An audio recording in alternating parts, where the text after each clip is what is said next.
حضرت یعقوب علیہ الصلوۃ والسلام نے کنعان سے مصر کی جانب اپنے بیٹوں کو بھیجا تاکہ بادشاہ سے بنیامین کی رہائی کا بھی کچھ انتظام کریں اور ہو سکے تو یوسف کے بارے میں بھی معلومات کریں۔ جب یہاں یوسف علیہ السلام کے پاس پہنچے اور اپنی قسمہ پرسی کی حالت بیان کی یوسف علیہ السلام کے بھائیوں نے، تو حضرت یوسف علیہ السلام کا دل پسیج گیا، پریشان ہو گئے اور کلیئر بتا دیا کہ میں آپ کا بھائی یوسف ہوں۔ تو انہوں نے پھر بتایا کہ ابو جی تو آپ کے فراق میں رو رو کر ان کی حالت یہ ہو گئی ہے، ان کی بینائی چلی گئی ہے۔ تو حضرت نے اپنا کرتا، اپنی قمیض دی اور کہا کہ جاؤ اور ابا جی کے آنکھوں پہ ڈال دو اس کو۔ اذهبوا بقمیصی، جاؤ میری قمیض کے ساتھ، ھذا یہ میری یہ قمیض لے جاؤ، فالقوہ علی وجہ ابی یاتی بصیرا، باپ کے چہرے پر ڈال دیجئے، اور جس کے نتیجے میں ان کو بینائی آ جائے گی، ان کو روشنائی آ جائے گی، ان کو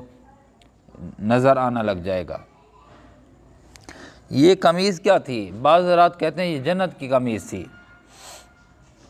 بعض حضرات کہتے ہیں کہ یوسف علیہ السلام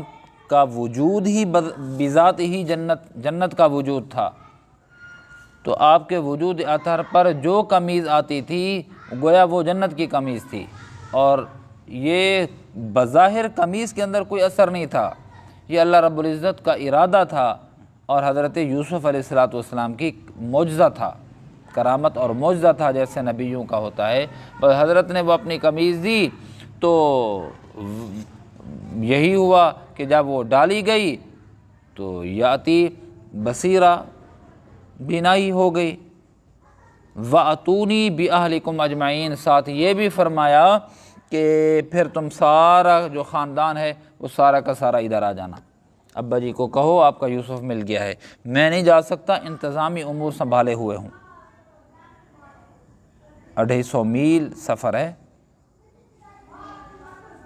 250 میل تقریباً مصر اور کنعان، تو 8 دن کی مسافت تھی۔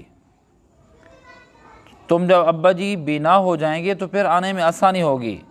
ادھر جب حضرت نے قمیض دی، کرتا دیا، اور یہ حضرات چلنے لگے حضرت یوسف علیہ السلام سے الوداعی ملاقات کرنے کے بعد، یہ قافلہ جو ہی یہاں سے ہٹا تو ادھر اللہ رب العزت نے یعقوب علیہ السلام کو اس کی شدبد عطا فرما دی، خبر دے دی۔ وَلَمَّا فَصَلَتِ الْعِيرُ، جس وقت یہ قافلہ یہاں سے جدا ہوا یوسف علیہ السلام سے قمیض لے کر، قال ابوہم،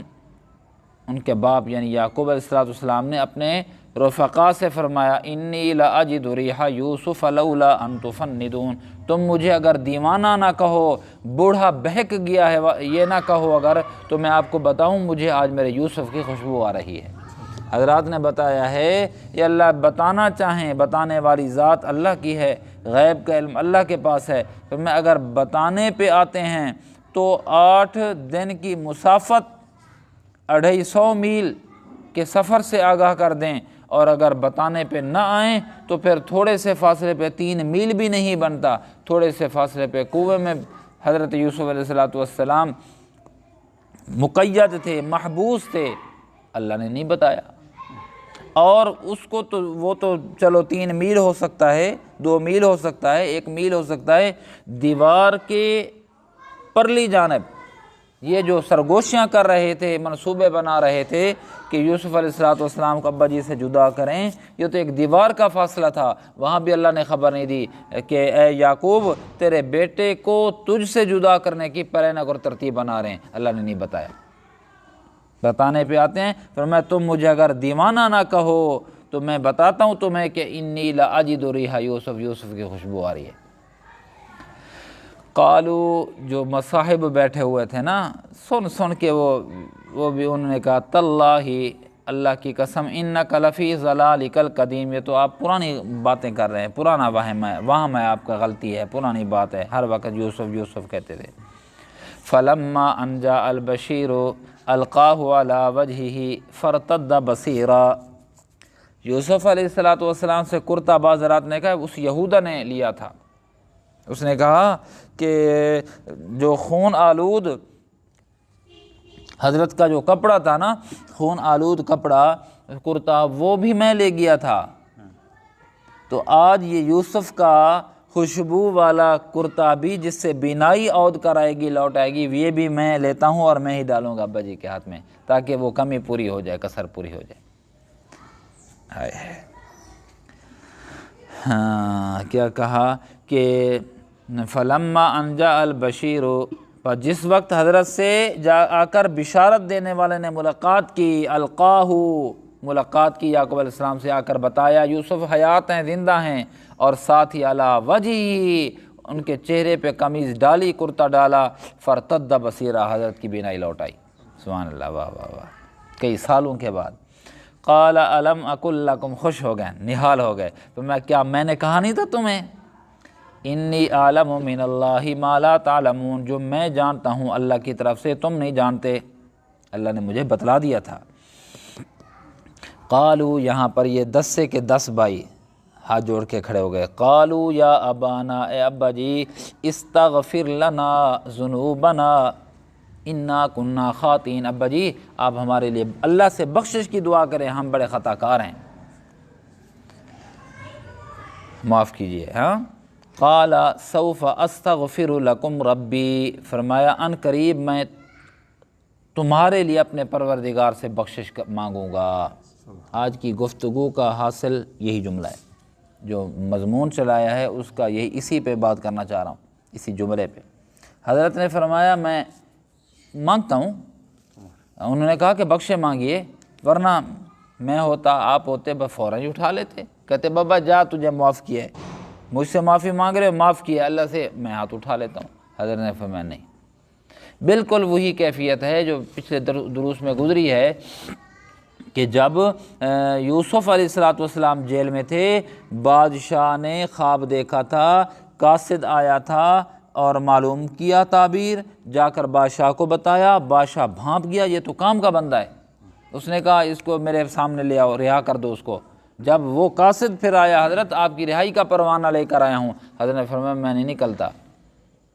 فرماتے ہیں کہ جب ناحق کوئی بندہ تمہارے ساتھ زیادتی کرے نا، تو پھر جو زیادتی کرتا جائے، پھر تھوڑی دیر کے بعد چپیڑ بھی مار دے اور مکہ بھی لگا دے، کک بھی مار دے، اور پھر کہ معافی ہے جی حضرت جی، معافی ہے، معافی ہے، نہیں نہیں نہیں نہیں، ایسے معافی کیوں؟ کچھ مان تران بھی ہوتا ہے، کچھ بتاؤ بھی صحیح نا، تو تم نے یہ کام کیا کیوں ہے میرے ساتھ، وہی ہے۔ حضرت نے فرمایا ایسے فوراً نہیں، کوئی خطا ہو جائے تو ہم فوراً معاف کر دیتے ہیں، فوراً معاف کر دے، آپ کا ظرف ہے۔ یہاں پر یہ بتایا جا رہا ہے کہ وضاحت تو ہو جائے، اشکالات جو ہوئے، ناراضی جو ہوئی، خفگی جو ہوئی، کم از کم اس کی وضاحت تو ہونی چاہیے۔ ایسے نہیں ہے فوراً ایسے بس وہ آ گیا اور موقع پہ وہ ستاتا رہا، اور موقع آ گیا اس نے کہا ادا ماں کو معاف کر چاہ، بات جا کے بس ٹھیک ہے بابا میں تیرے پیو دی جاتے ہیں معاف کر گیا، نہیں نہیں نہیں، تھوڑا سا بتائے۔ سوف کا معنی ان قریب، ابھی نہیں مانگتا، ان قریب استغفر لکم ربی، اپنے پروردگار سے تمہارے لیے بخشش مانگوں گا۔ تو سوف سے کیا مراد ہے؟ انہ هو الغفور الرحیم، وہ بخشنے والا مہربان ہے۔ اس کے تحت حضرات فرماتے ہیں کہ ایک بات تو یہ ہے کہ ابھی دن ہے، سوف استغفر لکم ربی، تہجد کا وقت آنے والا ہے، تہجد کے وقت جب آئے گا نا، قبولیت کے لمحے ہوتے ہیں، اس وقت تمہارے لیے بخشش کی دعا کر دوں گا، جاؤ تم۔ ایک تو یہ ہے، لیکن جو میں عرض کرنا چاہتا ہوں، گفتگو میں عرض کرنا چاہتا ہوں، حضرات نے لکھا ہے وہ یہ ہے، حضرت نے فرمایا ابھی میں ذرا جاؤں یوسف سے، جا کر پوچھوں کیا انہوں نے ظلم کیا، کیا ستایا، کیا حال حوال کیا، اس نے معاف کیا نہیں کیا؟ اگر اس نے معاف کیا، بندے کے حقوق پامال کیے نا ان بھائیوں نے، میں ذرا اس کے ابھی تو جا رہے ہیں نا ہم، اس کی حال حوال لیتا ہوں، اس کے بعد اللہ سے ان کی سفارش کروں گا۔ یہ تو نہیں ہے کہ بس ایسے لتاڑی آؤ، چتھیڑی آؤ، ظلم کرنے آؤ، بلا آ کے معافی جا منگو، بس ٹھیک ہے بابا معاف چا کر، پٹکا پیرے تے رکھے چا، بوچھن دی ماں دے پیرے تے رکھے چا، پیو دے پیرے تے، ابا مارے کنے غلطیاں تھی گئے معاف کرتے ہیں، میں معاف کروں؟ تو فرمایا ذرا میں خبر تو لوں اس کا، بے شک اللہ بخشنے والا ہے۔ فلما دخلوا علی یوسف آوی الیہ ابویہ، پر جس وقت داخل ہوئے یوسف علیہ السلام پر قافلہ آ گیا کنعان سے، ہاں جب آ گیا نا تو حضرت اپنے شہر سے، اپنے مصر سے نکل کر بارڈر پہ آ کر اپنے والدین کا اور اپنے بھائیوں کا استقبال کیا۔ یہی بات کہہ رہے ہیں، فلما دخلوا علی یوسف، یہ مرکہ جب آ گئے یوسف علیہ السلام پر، آوی الیہ ابویہ، اچھا ٹھکانہ دیا، وقال ادخلوا مصر ان شاء اللہ آمنین، بھائیو، ابا جی، امی جان، حضرت کی اماں تو فوت ہو گئی تھیں لیکن حضرت نے لیہ سے شادی کی تھی نا، تو وہ خالہ تھی، اور باپ کی منکوہہ ماں ہوتی ہے، چاہے وہ سوکن بھی ہو، مترئی ماں بھی ہوئے، ماں ہوتی ہے، تو ابوئی کا لفظ آیا، باپ بھی اور ماں بھی، ورنہ حقیقی ماں تو فوت ہو گئی تھی۔ اپنے بھائیوں سے بھی فرمایا تم اگرچہ دوسرے ملک سے آ رہے ہو، اس ملک کے اندر قوانین ہیں، کچھ مسائل ہوتے ہیں، کچھ قانون ہوتے ہیں، کچھ ضابطے ہوتے ہیں، آپ جو ہے نا خاص الخاص ہیں، بلکہ میرا اپنا گھر ہو، لہذا اس علاقے میں رہو، کوئی مسئلہ نہیں ہے تمہارے لیے، وہ کیا کہتے ہیں اس کو، کوئی پاسپورٹ وغیرہ کی ضرورت تمہیں نہیں ہے، یہ مقصد تھا۔ کوئی پابندیاں جو ہوتی ہیں وہ بس جہاں جیسے وہاں رہے تھے یہاں بھی تم امن کے ساتھ رہو، انشاءاللہ آمنین۔ ورفع ابویہ علی العرش، کرسی پہ بٹھایا ماں باپ کو، حضرت کا روب ایسا تھا، وخروا لہ سجدا، یہ سارے کے سارے سجدے میں گر پڑے حضرت کے سامنے، حضرت کو سجدہ کرنے لگے۔ شروع میں بتایا تھا کہ حضرت نے خواب دیکھا تھا، چھوٹے سے تھے نا، خواب دیکھا تھا 11 ستارے اور ایک سورج اور ایک چاند مجھے سجدہ کریں۔ حضرت نے فرمایا تھا خواب یہ کسی کو نہ بتانا، شیطان یہ مسئلہ کھڑا کر دے گا، اللہ تجھے مرتبہ دے گا۔ وہی آج ہوا، 45-50 سال کے بعد ہوا خواب کی تعبیر۔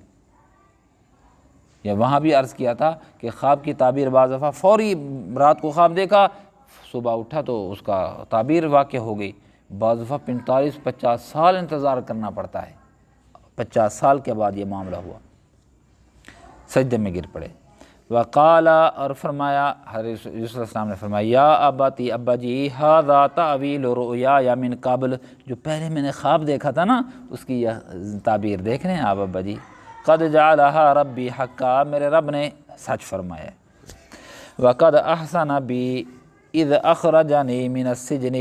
میرے رب نے میرے اوپر بے شمار احسانات کیے ہیں، ایک احسان تو یہ کیا ہے مجھے جیل سے نکالا ہے، وجاء بکم من البدو من بعد ان نزغ، ایک دوسرا احسان یہ کیا ہے آپ کو دیہات سے نکلوایا اور میرے ساتھ شہر میں آ کر رکھا، اور تیسرا یہ ہے کہ من بعد ان نزغ الشیطان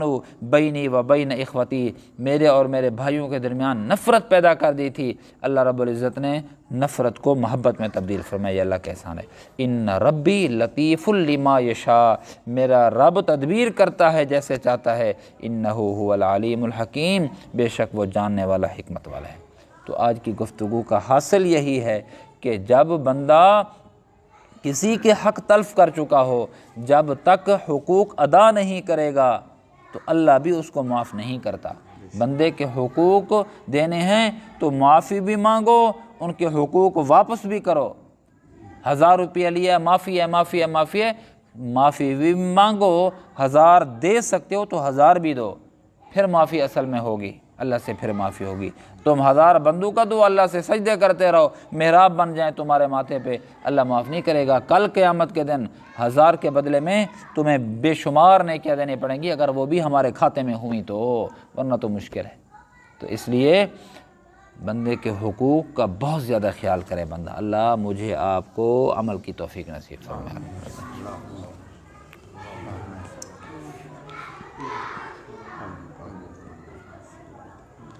برحمتک یا ارحم الراحمین۔